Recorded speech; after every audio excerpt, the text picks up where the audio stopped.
नमस्कार, सत श्री अकाल, राम राम सर, हमारी वणक्कम प्रणाम। आप सभी का ऑल्टरनेट मीडिया में फिर से स्वागत है। मैं आपकी होस्ट गायत्री देवी। हमारे साथ जुड़े हैं Vikram Singh sir, former DGP Uttar Pradesh. Sir हमारे साथ मिलेंगे कॉन्स्टिट्यूशन क्लब कॉन्फ्रेंस के दौरान में, तो अपनी टिकट्स फटाफट बुक कर लीजिए। और जो लोग हमें सहयोग करना चाहते हैं, जो हमें सपोर्ट करना चाहते हैं, हमारी आर्थिक सहायता करना चाहते हैं, उनके लिए मैंने स्क्रीन पर कोड ऑलरेडी लगा दिया है। आप यहाँ से हमें सहायता कर सकते हैं, हमें अपना आशीर्वाद भेज सकते हैं। एक बहुत इंटरेस्टिंग केस आया है जिसके बारे में मैं सुनकर खुद स्तब्ध थी, खुद चौंक गई कि ऐसा भी हो सकता है भारत में। एक आए भाई साहब, अपनी बिरयानी की दुकान लगाई, यूट्यूब चला रहे थे और करोड़ों कमा रहे थे, लाखों फॉलोअर्स थे। इनके बारे में आज डिटेल्स शेयर करेंगे। सर, ये महाशय कौन है जिनके बारे जिनके जो यूट्यूबर जिसके ऊपर एनआईए एक्टिव हो गई है, रॉ एक्टिव हो गई है, रॉ इनके पीछे पड़ गई है कि ये निकल कर आए कहाँ से? जी सर। गायत्री जी नमस्कार और आपके सभी सुधी दर्शकों को बहुत बहुत शुभकामनाएं। जय हिंद, वंदे मातरम। आपने कहा कि भारत में ये क्या हो रहा है, ये भारत में ही हो सकता है। और जिसमें साहस हो जा करके यही हरकत चीन में करके दिखाएं, मालूम पड़ जाएगा कि बाकी सारी जिंदगी उनकी जो है जेल में ही कटेगी, जेल में ही अंतिम संस्कार होगा। आपने बिल्कुल सही कहा। ये अवांछित व्यक्ति जिसका नाम है मोहम्मद जकरिया, ये पाकिस्तान का रहने वाला है। और बताएं कितने वर्षों से भारत में ये जो है यहाँ पर राष्ट्र विरोधी गतिविधियां कर रहा है। 1 साल नहीं, 2 साल नहीं, 25 साल से। और कौन कौन उसके साथ हैं? 2 भाई, 2 बीवियां और 10 बच्चे। आपने अपने प्रारंभिक संबोधन में कहा यहां भारतीयों के एक बच्चा एक बीवी नहीं संभलती है, ये पूरा खानदान लेकर के भारत में जोंक की तरह खून पी रहे हैं। और खून पीने में अगर इतनी बात पे समाप्त नहीं होती है, इन्होंने एक बनाया है कुलसुम बैंक्वेट हॉल और एक बनाया है रॉल बावर्ची बिरयानी। अच्छा चल रहा है। और 16 ठेले चलाते हैं आइसक्रीम और वहां की विशेष एक मिष्ठान की, उसको चला रहे हैं। तो माल असबाब तो पूरा है। और क्यों ना हो, जब पुलिस ने और एजेंसीज ने इनके यहाँ तलाशी ली, बताइए इनके यहाँ से बरामदगी क्या हुई? इनके यहाँ से बरामदगी हुई है जमात इस्लामी पाकिस्तान का साहित्य, जिसको ये पढ़ता था, हथियार, एक्सप्लोजिव्स और अन्य आपत्तिजनक सामान और फेक आईडीज। इसका मतलब तो क्लियर था कि स्लीपर सेल का ये बहुत बड़ा संचालक था। स्लीपर सेल का बहुत बड़ा संचालक था और पाकिस्तान की एक चरमपंथी एक टेररिस्ट ऑर्गेनाइजेशन है खलीफा, उसका ये हिंदुस्तान का ये सर्वे सर्वा था। अब पाकिस्तान के खलीफा जो थे वो पहुंच गए ऊपर हूरों के पास। तो इन्होंने सोचा कि हमारा भी नंबर लग जाए। तो श्रीलंका में जाकर के शायद इन लोगों का इलेक्शन होने वाला था, तो वहां जाके बैठक करने वाले थे और बिल्कुल इनकी ताजपोशी लगभग इनकी तय हो गई थी कि अब वो सदर मुबारक अब यही मोहम्मद जकरिया साहब अब होंगे। लेकिन बस वही था, लगी लगाई थाली चली गई। एनआईए ने इनको उठा लिया, घर की तलाशी ली और मालूम ये पड़ा कि ये हवाला से लेकर के मनी लॉन्ड्रिंग तक, फाइनेंशियल ट्रांजैक्शन से लेकर के ये क्रिप्टो करेंसी हर चीज में डील करते हैं। इनकी गतिविधियों में अगर आप देखें तो रेटिकलाइजेशन ये कराते हैं, कन्वर्शन ये कराते हैं। 12 लोगों को तो खलीफा की सदस्यता ये दिला ही चुके हैं। इन्होंने कोई हल्का फुल्का काम थोड़ी किया। टेरर फंडिंग, टेरर फाइनेंसिंग और स्लीपर सेल तैयार कर लेना। अब आप ये देखें, वारंगल एक जगह, तेलंगाना में, गुंटूर आंध्र प्रदेश में, और इन तमाम जगहों पर अगर इनकी मौजूदगी है, यहां तो अच्छे अच्छे एस्टैब्लिश्ड लोग भी 10 बच्चे पालने में मैं सोचता हूं नाको चने चबा लेंगे। और इनका बैंक्वेट हॉल भी चल रहा है और इनके रॉयल बावर्ची बिरयानी भी चल रही है। तो मतलब ये था कि भारत को, ये भारत में ही संभव है कि एक शत्रु आ करके हमारा ही खून पी करके उसी की बिरयानी बना करके और आमदनी पैदा करे और 10 बच्चे और पाले। और जिनको ट्रेनिंग किसमें दे रहा है? हथियार, भारत विरोधी गतिविधियों में, चरमपंथी गतिविधियों में। ये तो भला हो कि इनकी सूचना मिल गई कि ये श्रीलंका जाने के चक्कर में है और श्रीलंका जाने के चक्कर में इनको पुलिस ने पकड़ा और फिर अब एनआईए के हवाले कर दिया। अब एनआईए के इंट्रोगेशन में क्या क्या तथ्य आ रहे हैं ये तो कालांतर में बताएंगे। लेकिन जो सिस्टर एजेंसीज भी आ गई हैं, रॉ भी आ गई है, आईबी भी आ गई है, लोकल पुलिस भी है, लेकिन उसमें जो मजे की बात यह है कि रेडिकलाइजेशन ये करवाएं, आप ये देखिए गौर से कि रॉयल बावर्ची की जो आपने दिखा रही फुटेजेस कोई छोटी-मोटी दुकान नहीं है। ऐसा लगता है कि किसी प्रमुख स्थान के ऊपर और बहुत ही प्रमुखता के साथ इनकी बिरयानी एंड स्टार्टर्स, तो बिरयानी अब स्टार्टर्स भी बेच रहे हैं, इससे काफ़ी अच्छा नामा कमा रहे हैं। तो इसके अलावा ये भी था कुलसुम बैंक्वेट हॉल भी है, और कुलसुम बैंक्वेट हॉल भी है, और उससे भी इनकी बहुत अच्छी आमदनी हो रही है। टेरर फाइनेंसिंग के लिए ये सब आड़ है, क्योंकि दिखाना तो पड़ेगा ये पैसे आए कहाँ से। तो टेरर फाइनेंसिंग में और जो पैसा आता था, और ये भी स्पष्ट हुआ गायत्री जी कि ये पाकिस्तान हैंडलर से एनक्रिप्टेड कॉन्वर्सेशन में रहते थे। एनक्रिप्टेड कॉन्वर्सेशन में जाहिर है कि उतना सरल नहीं होगा उसका सफल उसमें अंदर तक पहुंच जाना, और इनक्रिप्टेड कम्युनिकेशन के लिए इनका होना चाहिए खूबसूरती के साथ क्या पूछताछ। जब मैं खूबसूरती के साथ कह रहा हूं तो इसका यह मतलब नहीं कि वहां गुलदस्ता और बिरयानी लगा करके पूछताछ की जाए। पुलिस अपने तरीके से जब सख्ती से पूछताछ करती है तो उसको कह सकते हैं कि बड़ी खूबसूरती के साथ साहब इंट्रोगेशन हुआ। और ये समझ लीजिए कि समय लगता है बिरयानी पकने में। बिरयानी अकस्मात नहीं पकती है। पहले बढ़िया गोश्त लाया जाता है, फिर बासमती चावल भिगोया जाता है। बासमती चावल भिगोने के बाद यखनी तैयार की जाती है। यखनी तैयार करने के बाद एक खास इत्र होता है जो हिरन की नाभि से निकलता है। ये सब तैयारी करने के बाद छोटी हरी इलायची, लौंग, खड़ा मसाला, तब बिरयानी पकती है। और ऐसे लोगों से जो पूछताछ की जाती है वो इसी तरीके से slow and steady, slow cooking, धीमे धीमे, शनै शनै, एक एक चीज जब 12-14 घंटे स्लो कुकिंग हो जाती है तब उनके बयान की समीक्षा की जाती है। बयान में ऐसे कितने भी खलीफा क्यों ना हो, वो 100 गलतियां करते हैं। फिर उन एक गलतियों की जब समीक्षा की जाती है तो हर गलती पे 10 गलती और करते हैं। मसलन बीवी से शादी आपकी लव मैरिज थी या अरेंज मैरिज थी? उन्होंने कहा लव मैरिज थी। लव मैरिज थी तो कहाँ पर आपका प्रेम संबंध हुआ? कहाँ मुलाकात हुई? क्लास में हुई? क्या हुई? कहाँ पर हुई? कहाँ पढ़ाई लिखाई हुई? और उसी में 10 गलती कर दी। फिर उन्होंने कहा कि आपकी चैट्स में जो 12 लोगों के नाम आ रहे हैं जिनको खलीफा में शामिल किया, उनसे जो पैसे आए हैं तो वो बता देंगे कि साहब कहीं साले से आए, कहीं ज़कात से आए, कहीं से आए, लेकिन हिसाब देने में असमर्थ रहेंगे। ये तमाम जो छोटे-छोटे बिंदु हैं, इसके ऊपर एक गहराई से जो कुशल विवेचक होते हैं, कुशल जो इन्वेस्टिगेटर्स होते हैं, इंट्रोगेटर्स होते हैं, वो अभी lie detector test, polygraph test पे नहीं आए हैं। लेकिन एक-एक चीज़, भाव भंगिमा वगैरह देख करके वो सब बता सकते हैं कि ये कितने पानी में हैं। मोहम्मद ज़करिया साहब उर्फ खलीफा के होने वाले सद्र, अब तो सद्र बनेंगे, बाकी ज़िंदगी जेल में कटेगी ये तो वक़्त बताएगा, लेकिन इनका भविष्य मुझे बहुत अंधकारमय दिखाई पड़ रहा है। और इसके मद्देनज़र इन्वेस्टिगेटिंग एजेंसीज़ को चाहिए कि दक्षिण भारत में जो स्लीपर सेल्स के ये अड्डे बना रहे थे, हथियार का ज़ख़ीरा इकट्ठा कर रहे थे, लोगों को रेडिकलाइज़ कर रहे थे, इसके ऊपर एक कार्य योजना बना करके प्रभावी कार्रवाई होनी चाहिए। और यही नहीं, ये Zakaria running hotel in Warangal और स्लीपर सेल हैंडल, ये तो आपने खुद ही दिखा दिया कि स्लीपर सेल कितना खतरनाक और स्लो पॉइजन ये लोग कर रहे हैं। तो गायत्री जी, इसमें जितनी भी गहराई से छानबीन की जाए तो मैं तो यह नहीं कहूंगा कि सिर्फ ज़करिया को ही गिरफ्तारी से काम समाप्त हो गया। ज़करिया की गिरफ्तारी से काम की पहली पायदान और पहली शुरुआत हुई है। इनके जो एसोसिएट्स हैं, इनके ससुराल पक्ष, इनके भाइयों की क्या गतिविधियां, क्योंकि अभी तक की जांच में यह जो समाचार आ रहे हैं, भाइयों की गतिविधियों के बारे में कोई अभी खुलासा नहीं हुआ। इन सब की तीनों की अलग-अलग इंटरोगेशन होना चाहिए। आप खुद देखिएगा कि तीनों के इंटरोगेशन में जब बातों का खुलासा होगा, उसमें टोटल मिसमैच होगा। ये तो एक छोटी-सी बात मैं उदाहरण से समझाता हूँ आपको।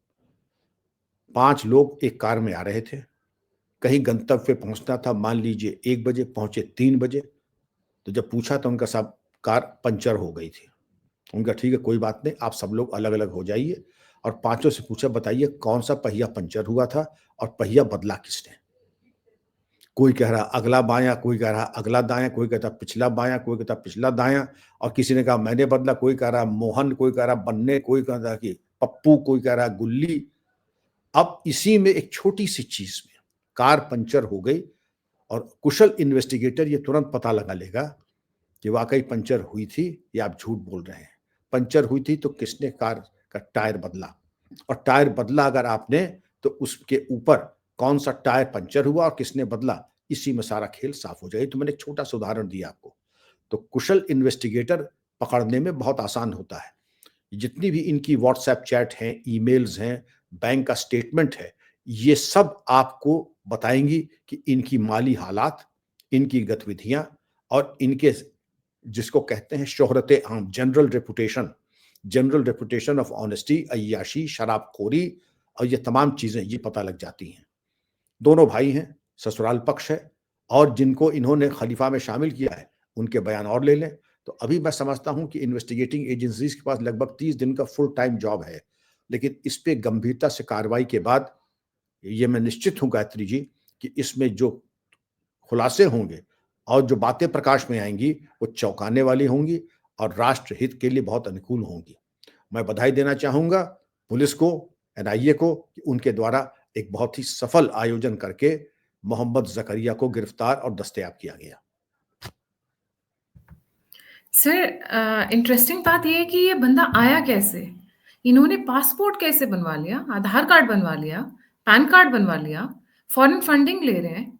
ये कौन से रास्ते से घुस कर आए? बांग्लादेश, वेस्ट बंगाल वाले बॉर्डर से निकल कर आए? क्योंकि सर मैं आपको एक इन्फॉर्मेशन और शेयर करना चाहूँगी। अभी वेस्ट बंगाल में CAPF, central administrative police forces के अंदर घोटाला पकड़ा गया है। वहाँ पे रिक्रूटमेंट स्कैम चल रहा था। और मैंने तकरीबन आज से 4 महीने पहले ये कवर किया था कि इस सीएपीएफ के अंदर में पाकिस्तानी और आईएसआई एजेंट्स की भर्ती हो रही है। वो उधर से घुस रहे हैं, बांग्लादेश बॉर्डर वाली साइड पे, क्योंकि पोरस बॉर्डर है, शिफ्टिंग रिवर्स है, पोरस इलाका है, जंगल है, कहीं से भी निकल कर आते हैं। नहीं तो नीचे से सुरंगें भी कितनी हमने देखी कि कितनी पकड़ी गई हैं, जो अंडरग्राउंड सुरंगें बना रहे हैं भारत से और बांग्लादेश के बीच में। तो ये उधर से इन लोगों के लिए आसान होता है या फिर पाकिस्तान वाले बॉर्डर की तरफ से? ये इतनी आसानी से आकर चुपचाप बैठकर इतना मज़ेदार रैकेट चला रहे हैं और हमारी एजेंसीज़ को पता भी नहीं चलता है। जी। गायत्री जी, पाकिस्तान का बॉर्डर तो पूरी तरीके से फेंस्ड है। कश्मीर से थोड़ी सरलता है, लेकिन जो बांग्लादेश 4050 किलोमीटर का बॉर्डर है वो पूरी तरीके से अव्यवस्थित है, रिवरीन बॉर्डर है, जंगल से आच्छादित है, और वहां से तो रेट बंधे हुए हैं, जितना चाहे ले आए। लेकिन आपने जो दूसरा आयाम बताया कि सेंट्रल पैरामिलिट्री फोर्सेस में जो भर्ती हो रही है उसमें आईएसआई एजेंट और इल्लीगल पाक और बांग्लादेशी नागरिकों की भर्ती हो रही है, ये स्थिति भयावह है।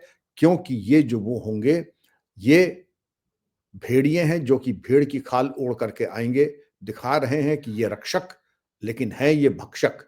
इनको जब मौका मिलेगा तो पीठ में चाकू मारने में ये चूकेंगे नहीं। इसका सफल अनावरण ये आवश्यक है गायत्री जी कि इसमें ये पता लगाया जाए कि इस इतने बड़े घोटाले के पीछे है कौन। आपने ये पूछा कि पाक नागरिक है, ये आया कैसे? आने भी क्या एक दो हैं, एक मोहम्मद जकरिया हैं।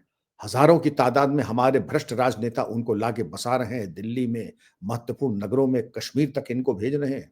क्यों भेज रहे हैं? कि वहां की डेमोग्राफी चेंज हो, वहां पर रेडिकलाइजेशन हो। रेडिकलाइजेशन के साथ साथ जो इनका मंसूबा था 2047 में भारत एक मुस्लिम राष्ट्र बनाए, इसीलिए पूरी ताकत आईएसआई ने झोंक दी है कि यहां पर ला करके वो इस तरीके के अवांछनीय तत्वों को बसाएं। पैरामिलिट्री फोर्स को लगा देंगे तो ये अपनी एज अगर भर्ती हो सकते हैं भ्रष्टाचार के जरिए, तो ये सीमा के क्षेत्र में भी भ्रष्टाचार करके ये वहां नियुक्ति करा सकते हैं। और वहां नियुक्ति हो गई तो फिर तो कहना ही क्या, फिर तो 1 के 11, 11 के 111, फिर तो 1,11,000, फिर तो कोई दिक्कत ही नहीं है। और इसके ऊपर अगर कार्रवाई प्रभावी नहीं हुई, बिल्कुल इनको नेस्तनाबूद नहीं किया, तो ये मान के चलिए कि हमारे सुरक्षा किले का दरवाजा भीतर से, जैसा कि पहले भी भारत के साथ विश्वासघात होता था, भीतर से विश्वासघातियों ने भीतर से किले का दरवाजा खोला है, जिससे कि अवांछनीय तत्व प्रवेश करने में सफल हो रहे हैं। और मोहम्मद जकरिया का भी इसके पास से जो बरामद हुए तो फेक आइडेंटिफिकेशन पेपर्स भी मिले, एक ही नहीं, कई कई सेट्स मिले हैं। तो ये एक से तो भारत में आए, दूसरे से इन्होंने नकली पासपोर्ट लिया, एक मैनिपुलेटेड पासपोर्ट लिया, और उसके अलावा भी फेक आईडीज इनकी पोजीशन से मिले हैं गायत्री जी। तो ये चीज बहुत ही भयावह चिंता का है। लेकिन संतोष का विषय ये है कि इसका अनावरण हो गया और इसमें थोड़ी सी रिवर्स इंजीनियरिंग हो जाए कि किन किन लोगों ने आपकी मदद की, किन किन लोगों ने इस तरीके की भर्तियों में मदद की, उनको भी उनके खिलाफ भी बर्खास्तगी, जेल और यूएपीए के अंतर्गत कार्रवाई उनके खिलाफ भी होनी चाहिए। जी। सर एक और बड़ी इंपॉर्टेंट न्यूज़ आई है, शमा सावंत भारत में बड़ी उनको गंदगी नज़र आती है, भारत में हर चीज़ नेगेटिव नज़र आती है, भारतीय उन्हें घिनौने नज़र आते हैं। इनकी एंट्री बैन कर दी अमित शाह जी और फॉरेन मिनिस्ट्री ने, जयशंकर जी ने भारत के अंदर। ये कौन है ये मोहतरमा या पुरुष? मैं बधाई देना चाहूँगा जी, मैं बधाई देना चाहूँगा विदेश मंत्रालय को और हमारे माननीय विदेश मंत्री जयशंकर जी को कि इन्होंने इस अवांछनीय महिला का आवागमन उसको प्रतिबंधित कर दिया, भारत आगमन प्रतिबंधित कर दिया है। आप अगर याद करें कि ये क्षमा सावंत जी पुणे की इनकी पैदाइश है। पुणे की पैदाइश है और अमेरिका उच्च शिक्षा के लिए गई थीं। वहाँ अर्थशास्त्र में, इकोनॉमिक्स में इन्होंने पीएचडी किया। बहुत अच्छी बात है। और क्योंकि राजनीति में रुचि थी, तो राजनीति में रुचि के लिए सिएटल सिटी काउंसिल में निर्वाचित भी हो गई और वहाँ पे कार्य भी किया। $15 प्रतिदिन की मिनिमम वेज इन्होंने स्वीकृत कराई सिटी काउंसिल में, अच्छी बात है। लेकिन इसको लेकर के और स्टेट्स में और जनपदों में भी यही कहा कि $15 मिनिमम वेज हम भी निर्धारित करें। अब वहाँ की जो राजनीति थी, इसमें इन्होंने आगमन शुरू किया। ब्लैक लाइव्स मैटर इसकी ये बड़ी क्रियाशील हो गई। आप क्रियाशील हैं या नहीं हैं, लेकिन आप जहाँ जा रही हैं, वहाँ पर सामाजिक विद्वेष कराने वाले प्रकरणों में आपको रुचि लेनी चाहिए या नहीं लेनी चाहिए। भारत के उसमें जिसमें आ जाए कि इनकी जो गतिविधियाँ हैं, बहुत ही अनडिज़ायरेबल और अवांछनीय रही हैं। इन्होंने एंटी सीएए एजिटेशन में बढ़-चढ़ करके इन्होंने भाग लिया और भारत विरोधी गतिविधियों में संलिप्त रहीं। सरकार विरोधी गतिविधियों में संलिप्त रहीं। सरकार के खिलाफ इन्होंने कार्रवाई की। बात यहीं नहीं समाप्त हो जाती है। ये जो फार्मर्स किसानों का तथाकथित छद्म एक आंदोलन चला था, गायत्री जी उसमें इनकी बड़ी सक्रिय भूमिका थी। ये अमेरिका की डीप स्टेट की बहुत बड़ी कलाकार हैं। और डीप स्टेट के द्वारा जो भी भारत की गतिविधियां अमेरिका में जब भारत में हो रही हैं, उसमें इनका बहुत बड़ा योगदान है। तो क्षमा सावंत जी, आप हमें क्षमा करें। अगर आप क्षमा नहीं करेंगी तो भारत आपको क्षमा नहीं करेगा।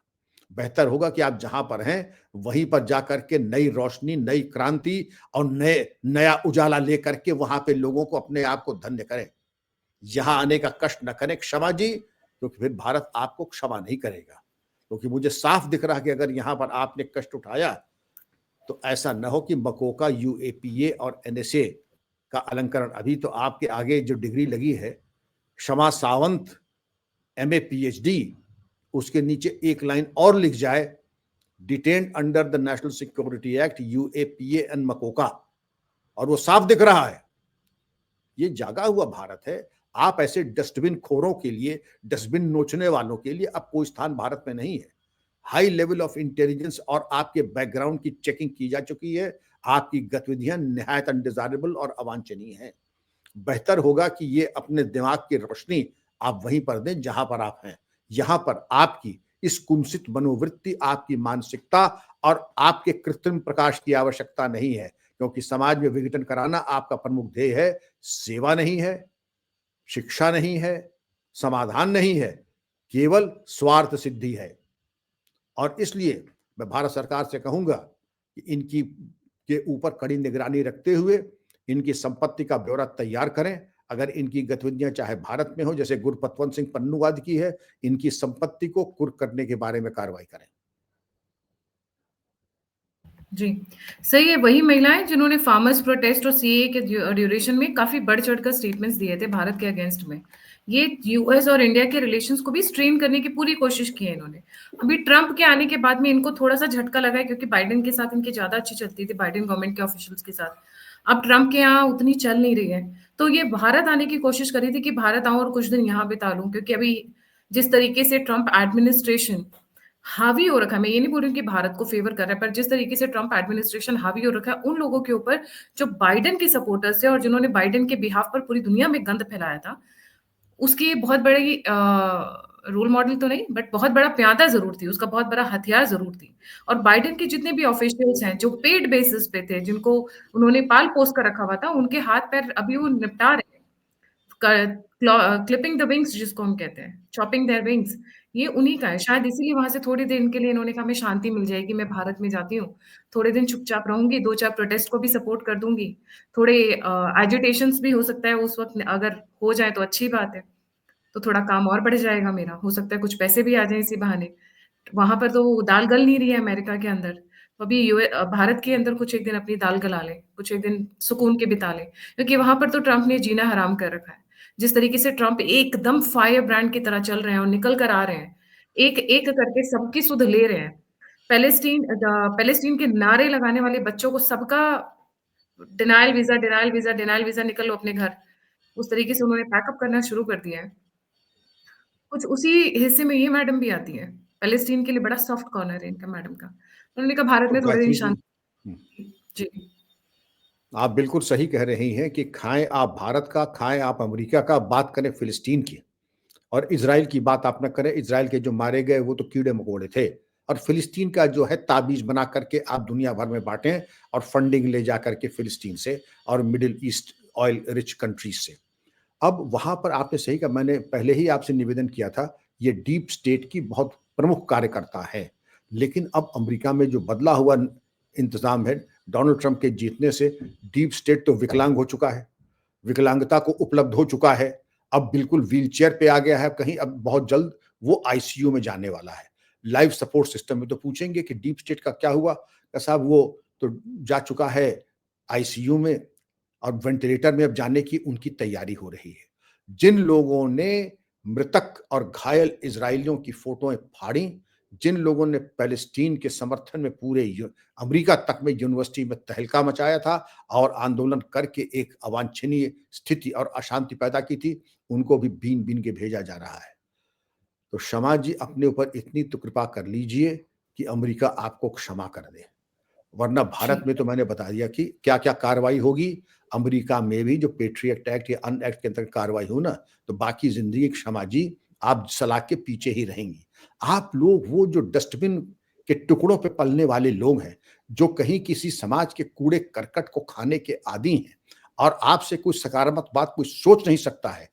अपने काम से मतलब रखें और क्षमा करें अमेरिका को भी और भारत को भी, क्योंकि आपकी दाल अब गलने वाली नहीं है। सर एक पॉइंट और कहना चाह रही थी, इनका आने का टाइमिंग बड़ा क्रिटिकल है, आपने नोटिस किया है? अभी जब इनको जी, जी, वीज़ा जी, डिनाई जी। हुआ है, अभी दिल्ली में इलेक्शन चल रहे हैं और बजट पैरेलली चल रहा है। इनको इसी वक़्त आना था। वो कहीं टाइमिंग देख केजरीवाल को करके इनकी ज़रूरत तो नहीं पड़ गई थी सर? मैं आउट ऑफ बहुत बड़ी क्यूरियोसिटी। बहुत बड़ी ज़रूरत थी ऐसे लोगों को, आंदोलन जीवियों के लिए। कहा जाता है ना, आंदोलन जीवी जैसे गिद्ध है, ये प्रतीक्षा करता है। Eagle is a patient bird, ये कहा जाता है। जब देख लेता है कि मनुष्य लाश बिल्कुल निष्प्राण हो जाती है, उस वक़्त हमला करता है, जब लोगों का ध्यान अन्य जगहों पे होता है। तो इनको दिखाई पड़ रहा है, निर्वाचन है, ये है, मौका अच्छा है, लोहा गर्म है, और आप इस तरीके से जाकर के अगर रहेंगे, तो आग में घी डालने वाली बात हो जाएगी। और इनकी भाव-भंगिमा जो आपने दिखाया है, वो तो ऐसे ही लग रहा है जैसे स्ट्रीट फाइटर की होती है।